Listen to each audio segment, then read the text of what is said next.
Hello.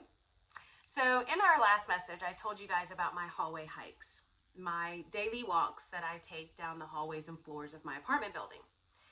And I told you about one walk in particular a little while back that I felt like God was showing me something new. I had been walking in the same place, seeing the same things, but in that moment, I felt like God gave me new eyes to see a few things differently. So, I wanted to take you back to that walk and share a few more things with you. So my apartment building is 5 floors, and 2 of the floors are actually extra long because they connect 2 buildings together. And I was at the end of one of these longer hallways, and I reached out and touched the wall at the end of the hall like I do all the time, kind of mark my place like a weirdo. And I turned around and I kind of froze for a second. And I looked down this long and empty hallway. I saw lights on either side. I saw lights on the top. There are no windows. I saw multiple size doors down both sides. I saw multiple exit doors, multiple signs. I could see a little shift in the pathway up ahead, which of course I was familiar with. And I could see the end, which looked like the end of the hallway, but I knew was a 90-degree turn to another hallway until you get to that exit door and the stairwell.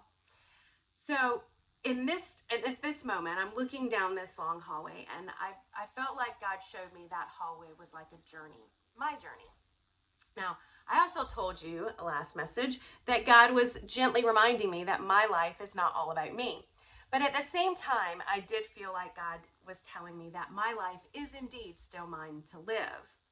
There will be plenty of people that come in and out of that hallway, in and out of my life.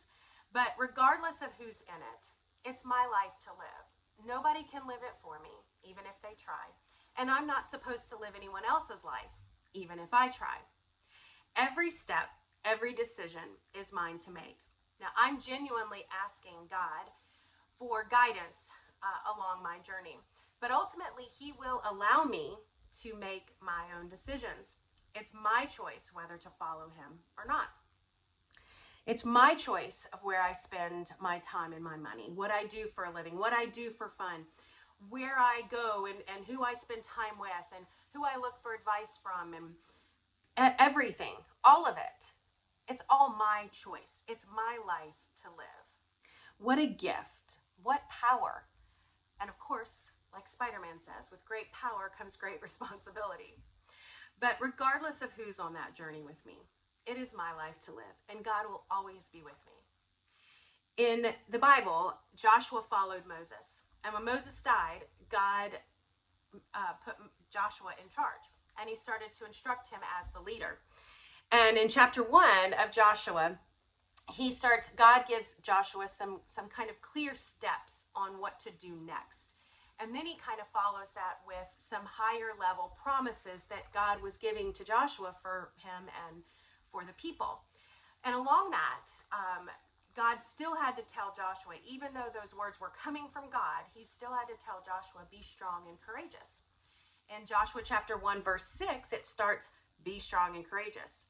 Verse 7 says, be strong and very courageous. And then he continues in verse 9 and says, have I not commanded you?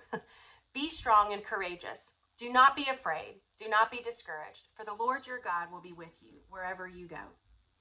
Many times in life, our steps are not clear. The path is not lit. And I've been in those seasons and those moments before, and sometimes they can be very scary. They can also be very exciting, and you guys might be in one of these seasons right now where not only do you not know what steps to take or the path isn't lit, you almost don't even know where you are or who you are. But as a Jesus follower, we are given a love letter, a book of God's promises that can and will light our path. If we ask Him, He promises to give us the direction and to give us those next steps, even if that's all it is, the next step. And in this hallway, it was definitely lit. I could see my next step in front of me. I knew where I was going to walk. But I didn't know that the details of the walk were still very much unknown. I didn't know who was going to step out. Maybe somebody would step out of their doors. Maybe there would be somebody come out of the elevator room. Maybe there would there be multiple people coming down the hall? Would they be friendly? Would they have their dogs? Would I have to alter my path, my walking path to work around them? what distractions would come to me on that walk, and what might deter me from my purpose. I don't know. But I know that God told me as his daughter to be strong and be courageous. For the Lord my God is with me everywhere that I go. Now, it's the same on every floor. There's an exit door at the beginning of the floor and an exit door at the end. But on these long floors, there's actually an extra exit door, kind of halfway down the path. And these exit doors have the only little skinny window that leads into that stairwell. So for the most part, when you're walking down the hall, you have no idea, I have no idea where I am. Occasionally when I pass that one little window, I might get a glimpse out that window, but otherwise I don't really know how far down the journey I am. I don't know if I'm a good ways down. I don't know what's coming or what's sitting there right outside my window. Is a storm brewing? Is it going to be hot or cold? Is it going to be windy or calm? I have no clue. I don't know how far I am down this journey, and I don't know where I am on this journey. But one thing I can do is I can turn around and I can look at how far I've come. I can remember all that God has done for me in that moment. And when I do that, I'm encouraged to turn back around and take the next step. I can walk in faith and by faith. So Psalm 103:2 says, "Let all that I am praise the Lord. May I never forget the good things he does for me." And Psalm 77:11 and 12 says, "I shall remember the deeds of the Lord. I will certainly remember your wonders of old. I will meditate on all your work and all your deeds with thanksgiving." So I'll share more about these hallways again next time. But today I'm praying that we not only remember that our lives are not about us, not all about us, but that we also remember our lives are still ours to live. We may not choose everything that's going on around us, but we do get the opportunity to choose how we live our lives. It's up to us if we want to ask God for guidance. It's also up to us if we want to obey him and what he shows us.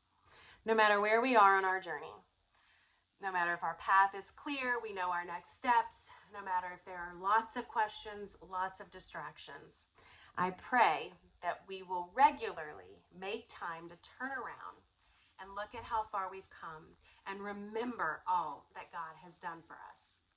And when we get a little weary, I pray that we each hear those words, "Be strong and courageous, for I am with you always." You are, and he is. Thanks for being part of my journey. I hope you have a great rest of your day.